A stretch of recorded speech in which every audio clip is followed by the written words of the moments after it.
अधिक सीधा साधा होना भी मनुष्य के लिए हानिकारक होता है। यदि आप जंगल में जाएं तो पाएंगे कि जो सीधे पेड़ हैं उन्हें काट दिया जाता है, जबकि टेढ़े पेड़ों को छोड़ दिया जाता है। अर्थात जो मनुष्य सीधा साधा होता है वह जंगल में उस शिकार की तरह है जिसे शिकारी आसानी से अपने जाल में फंसा लेता है। यदि आपको इन शिकारियों से बचना है तो आपको भी टेढ़ा बनना पड़ेगा। नमस्कार दोस्तों, स्वागत है आपका चाणक्य नीति के इस दूसरे अध्याय में। यदि आपने चाणक्य जी के जीवन से जुड़ा पहला अध्याय अभी तक नहीं देखा तो लिंक डिस्क्रिप्शन बॉक्स में दिया गया है, उसे एक बार अवश्य देखें। श्री चाणक्य जी कहते हैं कि अपने कार्य को कभी भी कल पर नहीं छोड़ना चाहिए, क्योंकि समय किसी की प्रतीक्षा नहीं करता, समय गुजरता जाता है। जितना आप अपने कार्य को कल पर टालते रहोगे उतना ही आप अपनी मंजिल से दूर होते जाओगे। श्री चाणक्य जी के अनुसार विद्या सबसे बड़ा धन है। विद्या से सभी फल प्राप्त होते हैं। विद्वानों ने भी विद्या को गुप्त धन कहा है। विद्या वह धन है जो आपात के समय आपके काम आता है। विद्या का न तो हरण किया जा सकता है और न ही इसे कोई चुरा सकता है। विद्या सभी प्रकार से सुरक्षित और समय पड़ने पर रक्षा करने वाली है। इसे जितना बांटते हैं यह उतना ही बढ़ती जाती है। जिस प्रकार जन्म और मृत्यु सिर्फ एक बार होते हैं, ठीक उसी प्रकार हम अपना लक्ष्य भी एक ही बार निर्धारित करते हैं, और जब हमारा लक्ष्य निश्चित हो जाए तो हम एक ही बार पूरी शिद्दत से उसे पाने की कोशिश करते हैं।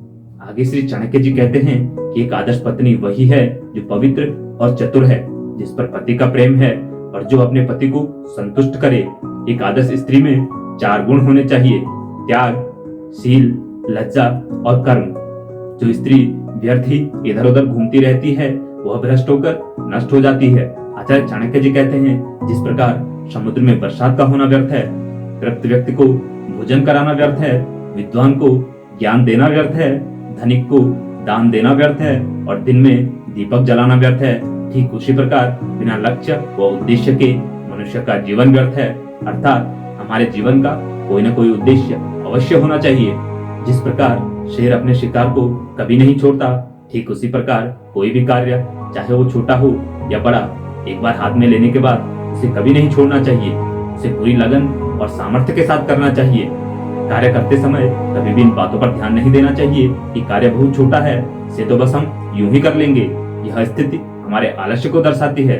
शेर को शिकार चाहे हिरण का करना हो या हाथी का, वह एक सी ताकत और सामर्थ्य के साथ हमला करता है। जीवन में सफलता वही हासिल करता है जो बगुले के समान अपने ध्यान को एक ही जगह पर केंद्रित कर अपनी इंद्रियों को संयम में रखकर अपना शिकार करता है।